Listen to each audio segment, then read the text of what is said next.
Kumusta mga kasaliksik? Noong Oktubre 2024, isang nakakagimbal na kaganapan ang yumanig sa pandaigdigang entablado.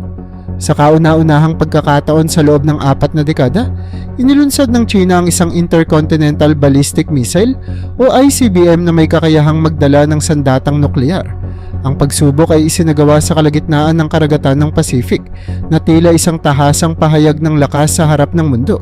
Ang balitang ito ay naging mitya ng pag-aalab ng emosyon at pagkabahala sa iba't ibang panig ng mundo.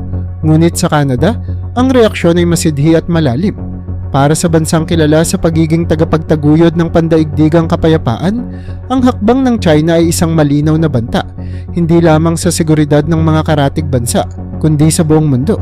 Ang gobyerno ng Canada, sa pangunguna ni punong ministro Justin Trudeau, ay nagpatawag ng emergency press briefing kung saan mariin niyang kinondena ang kilos ng China bilang walang ingat at mapanganib. Ang lansad ng missile ay nagpakita ng bagong dimensyon sa estratehiyang militar ng China na itinuturing ng mga eksperto bilang isang direktang tugon sa lumalaking impluwensya ng Western powers sa Indo-Pacific region. Ngunit para sa Canada, ang hakbang na ito ay hindi lamang isang isyong pangrehiyon.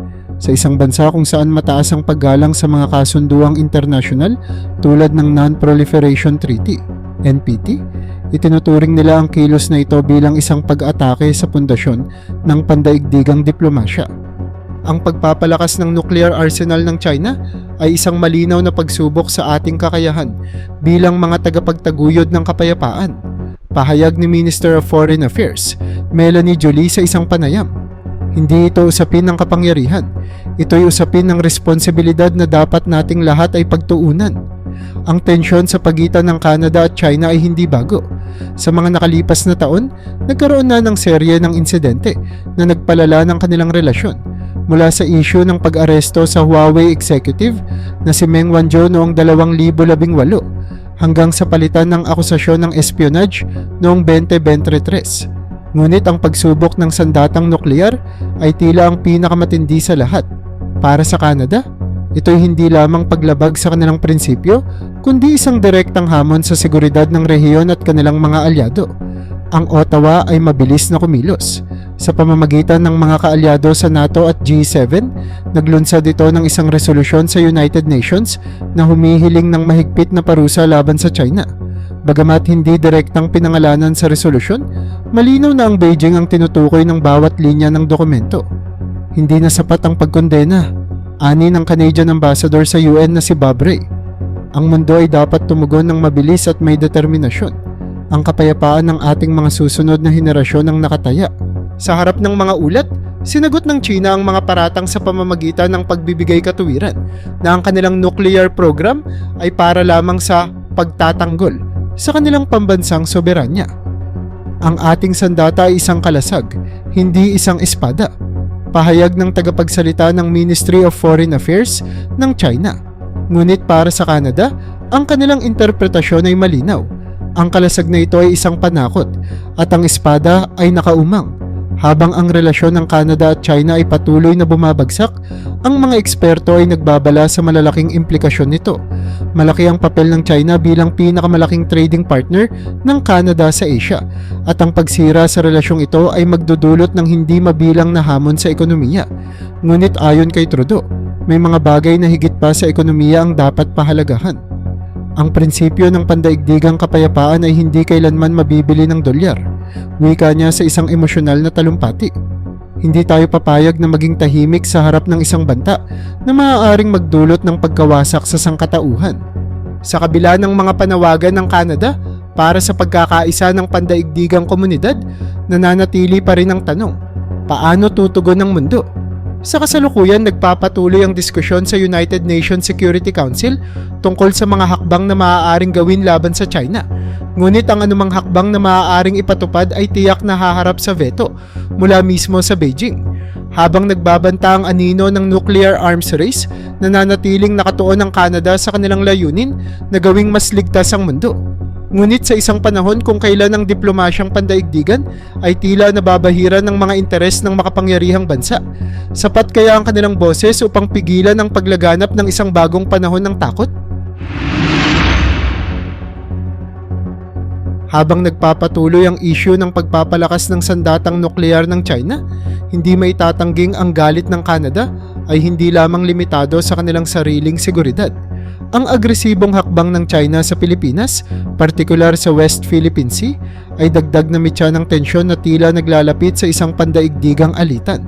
Sa nakalipas na mga taon, naging lantad ang panghihimasok ng China sa maritime territories ng Pilipinas. Ang pagtatayo ng mga artipisyal na isla, militarisasyon ng mga lugar tulad ng Mischief Reef, at ang walang patid na panggigipit sa mga Pilipinong mangingisda ay patuloy na binabatikos hindi lamang ng mga kaalyado ng Pilipinas kundi pati ng Canada. Ang kanilang paninindigan ay malinaw. Ang ginagawang ito ng China ay hindi lamang paglabag sa soberanya ng Pilipinas kundi isang tahasang banta sa pandaigdigang kaayusan. Ang pandarambong ng China sa mga karagatan ay hindi na lamang isyung regional. Ito ay isang global na usapin.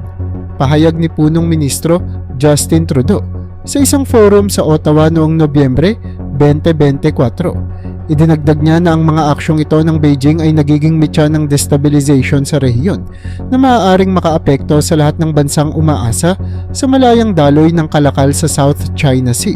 Ang suporta ng Canada sa Pilipinas ay hindi lamang limitado sa mga pahayag. Sa nakaraang taon, nagpadala ang Canada ng mga maritime patrol aircraft bilang bahagi ng multilateral exercises kasama ang Pilipinas, Estados Unidos at iba pang kaalyadong bansa. Ang layunin ng pagsasanay na ito ay upang tiyakin ang kaligtasan ng karagatan laban sa agresyon ng China. Bagamat hindi ito direktang hakbang para labanan ng China, malinaw ang mensahe ng Canada. Ang anumang pananakop o pananakot sa rehiyon ay hindi nila pinalalampas. Isang kilalang insidente noong Setyembre 2024 ang nagpalala sa galit ng Canada. Isang Pilipinong bangka na naglalayag sa Bajo de Masinloc ang inakusahan ng Chinese Coast Guard ng ilegal na pangingisda. Sa kabila ng malinaw na jurisdiksyon ng Pilipinas sa lugar, ginamitan ng water cannon ng bangka na nagdulot ng pinsala at muntik ng maging sanhi ng pagkalunod ng mga sakay nito. Agad na kinondena ng Canada ang insidente at idiniin na ang kawalang respeto ng China sa mga desisyong internasyonal tulad ng 2016 na arbitral ruling ng Permanent Court of Arbitration ay isang mapanganib na hakbang. Ang galit ng Canada ay higit pang pinalala ng tila walang pakundangang paglabag ng China sa karapatan ng maliliit na bansa. Ang Pilipinas ay isang maliit ngunit matapang na bansa na nagtatanggol ng kanilang mga karapatan. Ang pananakot ng China ay simbolo ng isang sistematikong pang-aapi na dapat nating lahat ay kondenahin, ani ni Melanie Joly, ang Canadian Minister of Foreign Affairs, sa isang pagtitipon sa Geneva. Hindi rin nakaligtas sa mata ng Canada ang environmental damage na dulot ng reclamation activities ng China sa West Philippine Sea. Ang malawakang pagsira sa coral reefs at marine biodiversity ay nagdulot ng hindi mabilang na ecological consequences na direktang nakakaapekto sa mga karatig bansa tulad ng Pilipinas. Naniniwala ang Canada na ang pagsira ng China sa likas na yaman ng rehiyon ay bahagi ng kanilang estratehiya upang palakasin ang kontrol sa mga pinag-aagawang teritoryo. Bilang tugon, nagbigay ang Canada ng teknikal na suporta sa mga Pilipinong environmental groups upang masubaybayan at maidokumento ang environmental degradation sa lugar. Ang patuloy na suporta ng Canada sa Pilipinas ay bahagi ng mas malawak nilang layunin na labanan ang unilateral na pagkilos ng China.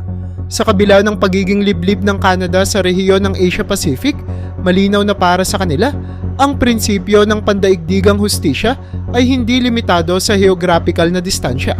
Sa bawat hakbang ng China na tila pumapabor sa lakas kaysa sa batas, ang galit ng Canada ay lalong tumitindi. Habang patuloy ang alitan, nananatiling tahasan ng Canada sa kanilang mensahe. Ang mga bansang katulad ng Pilipinas na mas maliit ngunit may karapatan ay hindi dapat iwanang mag-isa. Sa kanilang suporta, pinatutunayan ng Canada na ang laban ng Pilipinas ay laban ng buong mundo. Ngunit sa harap ng lumalakas na impluwensya ng China, sapat kaya ang ganitong pagkakaisa upang pigilan ang mas malalang hidwaan? Habang tumitindi ang tensyon sa pagitan ng China at mga bansang tumututol sa agresibong patakaran nito, kabilang ang Pilipinas, lumalabas na ang Canada. Isang bansa na kilala sa diplomasya at pandaigdigang kapayapaan ay tila napipilitang baguhin ang kanilang estratehiya. Bagamat hindi kilala ang Canada bilang isang nuclear-armed nation, ang mga ulat mula sa mga defense analyst ay nagpapahiwatig na ang Ottawa ay nagsisimula ng magsagawa ng hakbang upang palakasin ang kanilang nuclear capabilities bilang bahagi ng kanilang plano sakaling maging mas lantad ang pananakot ng China. Ang mga hakbang na ito ay hindi direktang kumpirmado ng gobyerno, ngunit may mga palatandaan na hindi na natutulog ang Canada sa kanilang depensang militar. Ang isang classified report na inilabas noong Nobyembre 2024 ay nagsiwalat na ang Canada ay aktibong tumutulong sa NATO upang paigtingin ang koordinasyon sa nuclear sharing agreements. Bagamat hindi nagmamay-ari ang Canada ng sariling nuclear weapons, ang kanilang posisyon bilang isa sa mga nangungunang miyembro ng NATO ay nagbibigay sa kanila ng access sa mga pasilidad at teknolohiya ng nuclear defense. Sa isang lihim na pagpupulong na isinagawa sa Brussels, naglabas ng pahayag si Canadian Minister of Defense Anita Anand na ang Canada ay handa at may kapasidad na umangkop sa anumang senaryong maaaring idulot ng patuloy na agresyon ng China.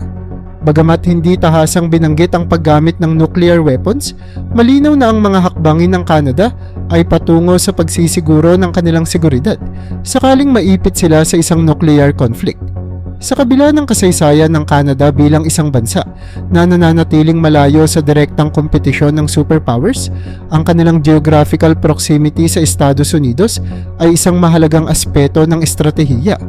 Ang NORAD, North American Aerospace Defense Command, isang alyansang militar ng Canada at US, ay nakaposisyon upang depensahan ang North American continent laban sa mga banta ng missile strikes, kabilang ang posibleng pag-atake mula sa China. Kamakailan, nag-anunsyo ang Canada ng karagdagang pondo para sa modernisasyon ng NORAD systems, kabilang ang pag-deploy ng mas advanced na radar at missile defense technologies. Hindi rin maitatanggi ang papel ng Canada sa paghahanda ng mga contingency plans kasama ang kanilang mga alyado. Ang kasunduan ng Canada sa ilalim ng AUKUS, isang trilateral pact kasama ang Australia at United States, ay itinuturing ng mga eksperto bilang bahagi ng mas malawak na layunin upang harapin ang banta ng China. Sa ilalim ng kasunduang ito, nagbibigay ang Canada ng critical expertise sa nuclear-powered submarines na maaaring magamit hindi lamang sa depensa kundi sa pagpapakita ng lakas sa karagatan. Sa mga nagdaang buwan, kapansin-pansin din ang pagtaas ng mga military exercises ng Canada kasama ang kanilang mga kaalyado. Sa isang pagsasanay na isinagawa noong Oktubre 2024 sa Arctic region, itinampok ang simulation ng pagtugon sa hypothetical nuclear strike. Ayon sa mga ulat, ginamit ang senaryo na ito upang subukan ang kahandaan ng militar ng Canada, hindi lamang sa proteksyon ng kanilang teritoryo, kundi sa mabilis na pagtugon sa isang pandaigdigang krisis. Sa kabila ng mga hakbang na ito, nananatiling maingat ang gobyerno ng Canada sa kanilang retorika.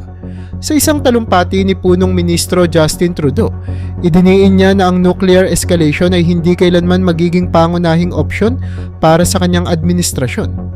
Ang ating layunin ay hindi giyera kundi kapayapaan, ngunit ang kapayapaan ay nangangailangan ng kahandaan, ani Trudeau sa harap ng Parliament.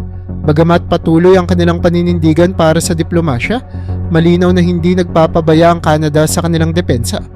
Habang ang mga tensyon sa pagitan ng China at mga kanluraning bansa ay patuloy na tumataas, ang tanong ng marami ay hindi na kung gagamit ang Canada ng nuclear option, kundi kailan ito magiging ganap na bahagi ng kanilang estratehiya.